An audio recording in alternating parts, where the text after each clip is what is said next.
சமைக்கும் போது ஒரு லவ்வோட சமைக்கணும்டா. அதான் பாதி ருசியே. வெங்காயம் நறுக்கும் போது கூட ரசிச்சு நறுக்கணும், லவ்வோட. வெல்கம் டு இன்லாக் சமையல்.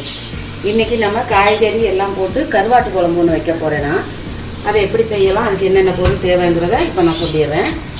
நான் வந்து ஒரு கொடுவா கருவாடு ஒரு 1/4 கிலோக்கு மேலேயே எடுத்து வச்சுருக்கேன். ஒரு 10 பீஸ் எடுத்து வச்சுருக்கேன். இந்த மாதிரி நல்லா சுத்தமாக சுடு தண்ணியில் ஊற வச்சு கழுவிட்டு எடுத்து வச்சுருக்கேன்.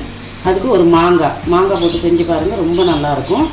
ஒரு 10 துண்டு முருங்கைக்காய், 3 கத்திரிக்காய், ஒரே ஒரு உருளைக்கிழங்கு, ஒரு பெரிய வெங்காயம், சின்னதாக இருந்தால் 2 எடுங்க, பெருசாக இருந்தால் 1 எடுங்க, 2 தக்காளி, 6 பச்சை மிளகா, தாளிக்க கொஞ்சம் கருவேப்பிலை, கொஞ்சம் பூண்டு பல், ஒரு 10 பூண்டு பல், ஒரு எலுமிச்சம்பழம் சைஸு புளி கரைச்சல்.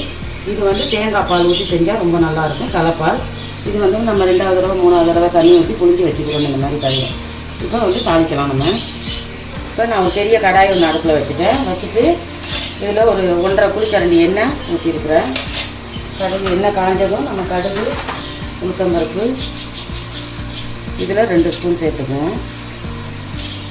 அப்படியே கொஞ்சம் வெந்தயம் 1 ஸ்பூன், இந்த ஸ்பூன்லேயே வெந்தயம் 1 ஸ்பூன் போட்டுட்டு கருவேப்பிலையை போட்டுருவோம். அதிலே பச்சை மிளகாய் போட்டுருவோம். இந்த பூண்டு கல்லையும் எடுத்து வந்துடுவோம். சேர்த்து ஓரளவு பொரிகிற வரையும் கொஞ்சம் நம்ம கிண்டி விடணும். இந்த அளவு பொரிஞ்சோடனே இந்த பூண்டெல்லாம் இந்த மாதிரி பொரிஞ்சு வந்துடணும். வந்தோடனே நம்ம இந்த வெங்காயம் சேர்த்துக்குவோம்.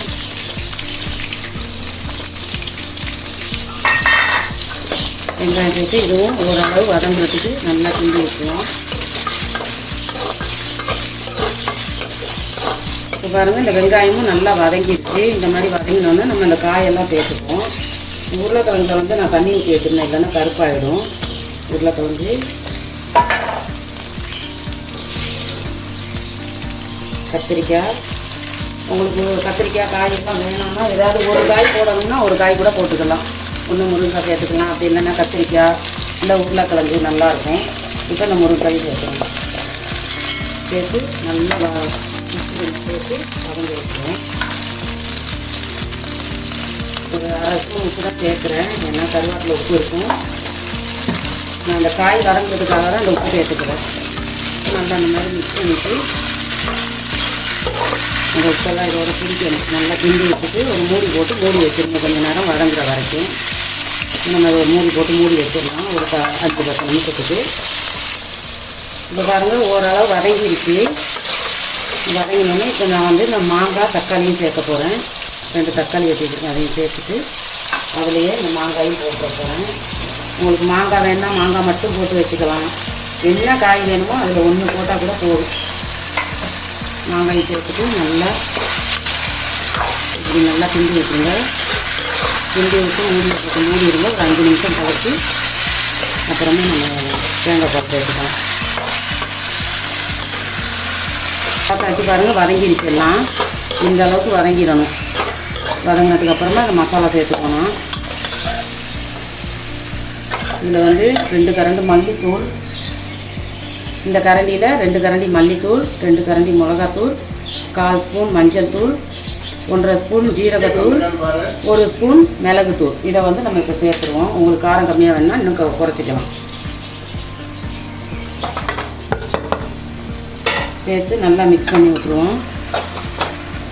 இந்த குழம்பு வச்சு சாப்பிட்டு பாருங்கள், செம்ம சூப்பராக இருக்கும். பார்க்கும்போதே நாக்கில் எச்சு ஊறும். இப்போ வந்து நான் இந்த தண்ணிப்பால், தேங்காய் பால் தண்ணிப்பாலை சேர்த்துக்கிறேன். அதையும் சேர்த்துட்டு நல்லா கிண்டி விட்டுறணும். இப்போ இந்த காயெல்லாம் வேகணும், நமக்கு கொஞ்சம் தான் வதங்கியிருக்கு. இன்னும் கொஞ்சம் தண்ணி சேர்த்துக்குவோம். கொஞ்சம் தண்ணி